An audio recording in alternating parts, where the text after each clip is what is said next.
Olá, gente linda! Este é o Vozes da Cor podcast, uma produção da Cred12 através da Política Nacional de Equidade e Educação para as Relações Étnico-Raciais e Educação Escolar Quilombola, a PNRQ, e dos agentes de gestão da inovação educacional, os AGIs. Hoje a gente vai mergulhar num artigo acadêmico muito interessante da Maria Clara Martins.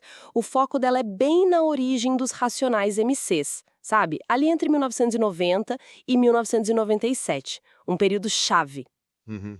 E o artigo vai fundo em como a música deles, principalmente do álbum Sobrevivendo no Inferno, se tornou, assim, uma ferramenta poderosa de resistência, né? E de expressão de uma contracultura que fervilhava nas periferias de São Paulo. Exatamente. É um trabalho bem legal porque a Martins conecta a obra dos Racionais com umas ideias maiores, tipo diáspora africana, a construção da identidade negra aqui no Brasil. Sim. E o que eu acho central, como eles criaram narrativas que batiam de frente com o discurso oficial, sabe? Tudo isso num cenário social, super difícil. Vamos tentar desvendar como o artigo costura tudo isso. Boa. Então, para começar, vamos dar aquela situada básica, né? O grupo e a época. Racionais MCs. Mano Brown, Ice Gu, Ed Rock, Kylie J. Surgiram em 88, lá em São Paulo. Isso. E o Brasil? Bom, tinha acabado de sair da ditadura militar, né? Mas estava numa crise econômica pesada, inflação lá nas alturas, desemprego e muita violência urbana. E essa violência pegava em cheio, principalmente a galera da periferia. Com certeza. Um cenário de tensão pura, né? Pouca perspectiva para a juventude negra, pobre, era barra. Totalmente. E é aí que o artigo da Martins coloca o rap, olhando para ele não isolado, mas como parte de algo maior, a diáspora africana. Ela usa o Stuart Hall, um teórico importante. Conheço. Para mostrar como a cultura popular negra, mesmo sendo complexa, às vezes até contraditória, ela carrega experiências históricas, tradições culturais bem específicas. Coisas como a musicalidade forte, a tradição da oralidade, tudo isso está no rap, né? Faz sentido. E o artigo faz até uma ponte legal citando o Pimentel com as work songs, aquelas canções de trabalho dos escravizados nos Estados Unidos. Mostra como essas formas culturais viajam, se transformam, ganham outro sentido. Que interessante essa conexão. Pois é. Então o rap dos Racionais não brota do nada, sabe? Ele tá ligado nessa rede global do hip-hop. Era uma linguagem que a juventude negra em vários lugares do mundo estava usando para falar da sua vida, da sua realidade. Entendi. E o ponto central do artigo, como a gente falou, é resistência. A Martins argumenta que o Racionais usou o rap de propósito, assim, para construir o que ela chama de contranarrativas. Isso. Ou seja, criar discursos que contestavam as ideias dominantes, que muitas vezes só viam a periferia e quem morava lá como problema, como lugar de bandido, né? Exato. E ela dá um exemplo que é muito forte no artigo, que é a introdução da música capítulo 4, versículo 3. Aquela parte falada, não cantada, que parece uma notícia, sabe? E joga uns dados estatísticos bem pesados sobre violência policial, sobre a população negra. Nossa, essa introdução é um soco no estômago, né? A escolha de começar uma música assim, com dado cru. 60% dos jovens de periferia sem antecedentes criminais já sofreram violência policial. A cada 4 pessoas mortas pela polícia, 3 são negras. Pesadíssimo. Isso muda tudo, né? Não é só música, não é só entretenimento.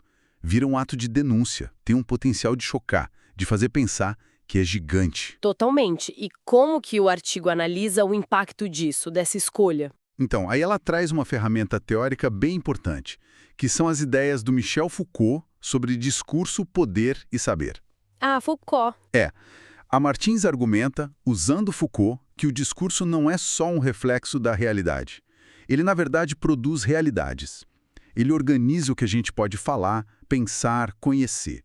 E está sempre amarrado com relações de poder. Entendi. Nesse sentido, a música dos Racionais não seria só um relato passivo da violência, da exclusão.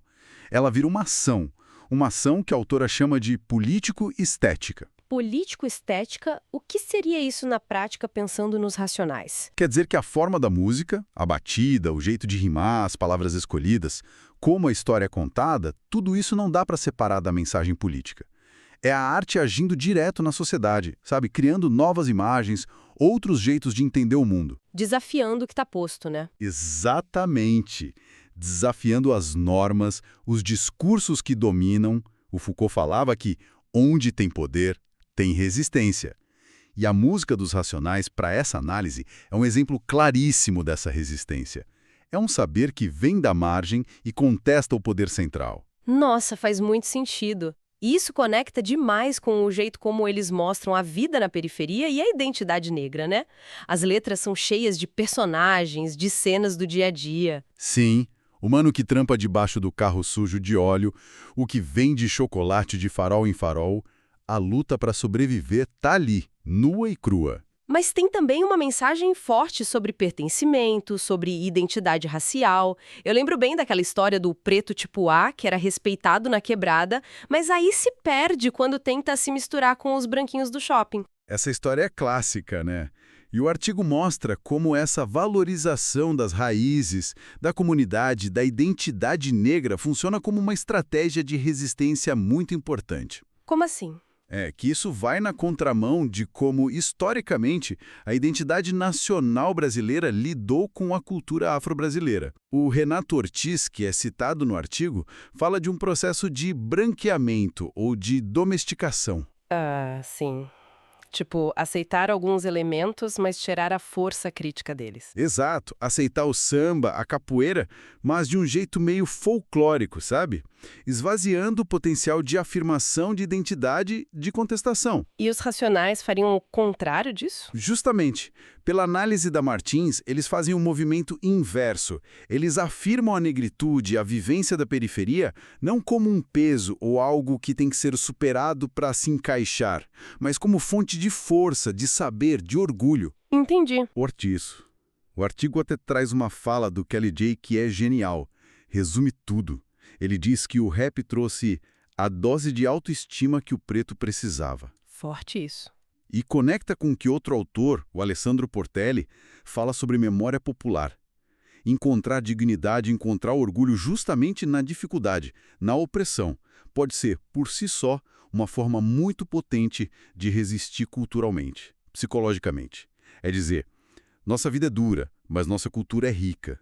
Nossa identidade é forte, pô. Com certeza. Mas essa postura tão direta, né, de afirmação, de denúncia, isso não passou batido. O artigo lembra das polêmicas, como aquela crítica bem dura do Reinaldo Azevedo, lá em 2007, acusando o grupo de fazer exaltação do banditismo. Como o artigo lê essas críticas? Então, o artigo coloca essas viações num contexto maior, usando o Roger Chartier. Ele fala como a cultura popular muitas vezes é definida, julgada, até meio que rotulada, sabe? Pelos padrões da cultura dominante, da cultura erudita. Ah, entendi. A crítica seria um exemplo disso. Nessa leitura, sim.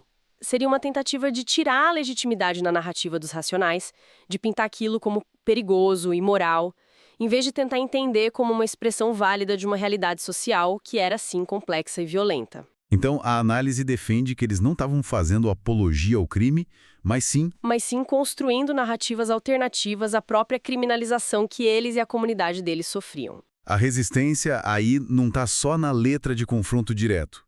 Está no simples fato de existir, de ter voz, de fazer um sucesso estrondoso vindo de onde vieram, apesar de toda a tentativa de silenciar ou de distorcer a mensagem deles. Faz sentido. E essa luta, o artigo deixa claro, não era vista pelo grupo como algo só do Brasil. Aquela citação do KLJ, dizendo que o rap deles foi decorrente do rap mundial, é muito importante aqui. Reforça tal conexão diaspórica. Como assim essa conexão diaspórica aparece além da origem do rap como um gênero? Aparece na consciência de que a juventude negra em São Paulo, no Bronx, lá em Nova York, em Paris, em Londres, essa galera estava passando por coisas parecidas. Exclusão, racismo, violência policial. E estavam usando a mesma ferramenta cultural, o rap, o hip-hop, para botar para fora, para criar laços, para resistir. É uma noção de luta compartilhada que vai além das fronteiras do país, mas que está ligada nas experiências da diáspora africana em cada lugar. O sucesso dos Racionais nesse contexto era também uma vitória simbólica para essa comunidade espalhada pelo mundo, sabe? Nossa, muito interessante essa visão mais ampla. Para fechar, o artigo termina com uma citação do Foucault que é bem forte.